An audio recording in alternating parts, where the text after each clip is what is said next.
For those doing systematic reviews, such as PRISMA reviews or other literature reviews, I'm happy to announce I've introduced a tool that should make your literature selection way more simple. What the tool does is it takes your inputted RIS files, then it identifies duplicates and reports on the findings, such as how many duplicates there were, which were the duplicates, and so on. Also, if, for example, the information isn't complete, such as DOI numbers, those will be found using OpenAlex data. Let me illustrate. Now, this tool is designed to save you a lot of time. Of course, you could do this in Mendeley, in Zotero, EndNote, and so on, but this tool automates the process for you. So what we would first do is you go to researchersfriend.org, click Get Started. Put in your email address, and you can comma separate to put multiple in. Then I'll just drag and drop across my RIS files. Now, RIS, of course, RIS, is a type of file format that is widely accepted.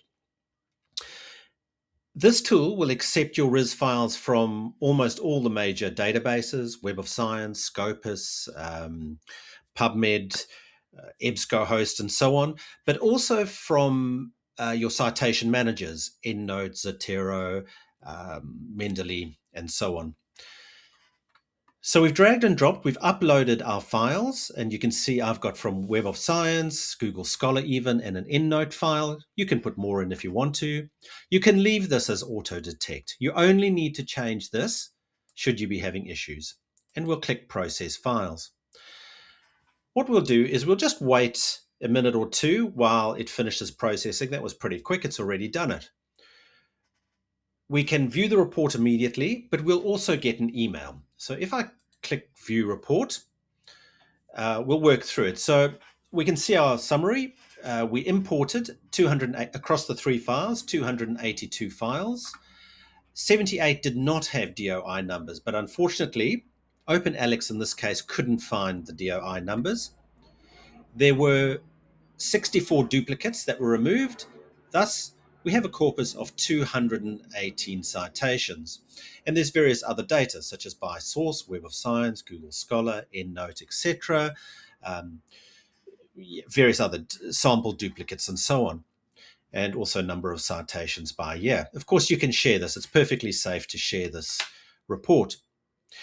The email we'll get, and I'll just take you across to that very quickly, the email you get will be something like this, as you can see on my screen. So it summarizes the information that we've already seen. You can click View Report, which is the same as that report as we saw, and again, you can share that. But also, you can download your results and also download a PDF report, similar to the report that we saw online.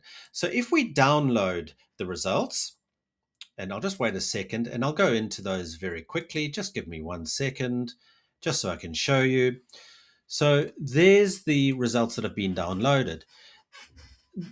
The results that are downloaded are provided in both RIS, and Excel format. So you can just double click these and import into your citation manager, such as EndNote. Duplicates removed is those duplicates that were removed. So one of the duplicates would still be in the original set. Unique citations, that's all your unique citations. And the unknown are those that couldn't be matched. Possibly they're duplicates, possibly they're not. So you need to go through those and check. Please head along to researchersfriend.org and try it out and let me know how you go. But thank you for joining me.